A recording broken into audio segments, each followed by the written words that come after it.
From Disney sensation to the big screen, our next guest is starring in a new thriller based on the pandemic. It's called Songbird. And joining us now, one of the stars, Sofia Carson. Hi, Sofia. Hey, Ryan, how are you? Doing fantastic. Now, we just talked off air. I graduated from Corona High School. I take a lot of flack for that, given the circumstances. You have a new film now about the coronavirus, and I'm sure you're going to get this question a lot, but it has to be strange filming a movie about a pandemic when we're still in a pandemic.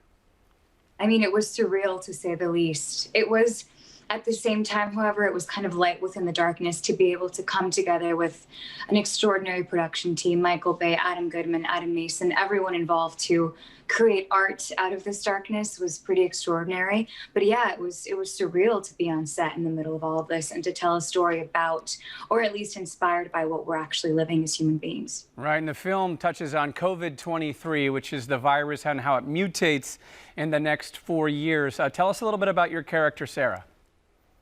Sarah is, my director told us in the beginning of shooting that she represents the songbird. She is this protector of hope, this warrior of hope. She's a girl that, despite having lost literally everything, she never once loses hope, loses that light in her eyes. And the heart of our story really is this impossible love, almost like a Romeo and Juliet love between Sarah and Nico, who's KJ's character. Yeah, and you mentioned Michael Bay, obviously one of the biggest filmmakers out there. Adam Mason, very, very accomplished. Demi Moore in the film. Craig Robinson from Chicago. This has to be pretty exciting to work with so many talented people. Oh my gosh, it's still surreal to hear all of those names and to have my name on that list. I'm so honored. It was literally, like you said, it was surreal. Yeah, and people obviously know you from Disney and your Disney days. How is it transitioning for you into the more adult and grown-up roles?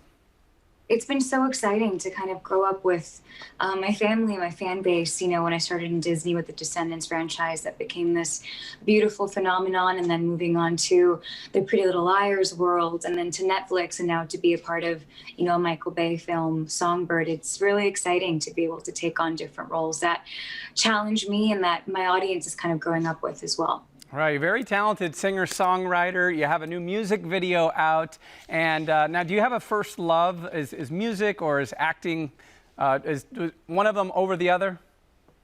Oof, my first love was music, because I first started singing, I remember, before I was really even dancing or acting. But I fell in love with performing, I would say, because even when I would put on my singing shows, I would step into a character and tell a story in that way. So I always knew that I wanted to be a performer. So growing up, you know, I idolized women like Cher and Barbara who did it all. Yeah, in your video, Guess I'm a Liar, that's the name of the song, you actually are your own backup dancers. Now, is this... Now, is this done by computers, or are you actually doing all of those dance moves? I did all those dance moves. So I basically had to just go into each position that you see there and do the choreography. It was a couple of hours, but it was so cool. And then, of course, the magic of computers makes it look like I'm my own 5 backup dancers. Yeah. But I love this video, and I love the story that it tells about kind of the triumph of self-love. Yeah, and it's very COVID safe, too. Very COVID. That's actually where the idea came from. I feel like this new world has required us creatives to get more creative. And my director, Hannah Lux Davis, she was like, what if you are your own backup dancer? And it was kind of genius. Yeah, well, we are excited to have you a part of Countdown Chicago. This is a huge show for Chicago every single year, and you're going to be performing on our show. Can you tell us a little bit about that performance?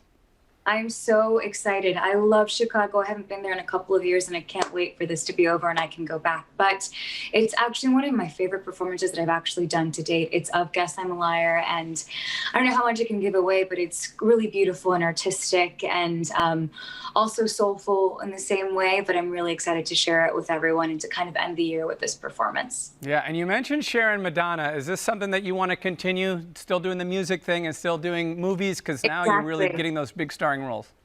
Exactly. That's what I always wanted to do, and I'm so lucky that I get to do it right now. I get to have a career in film and a career in music as well, and philanthropy and all of that. So that's what I would love to continue to keep doing. All right, Sophia. Well, the vaccines are coming out, so let's hope that COVID-23 is not going to happen in real life.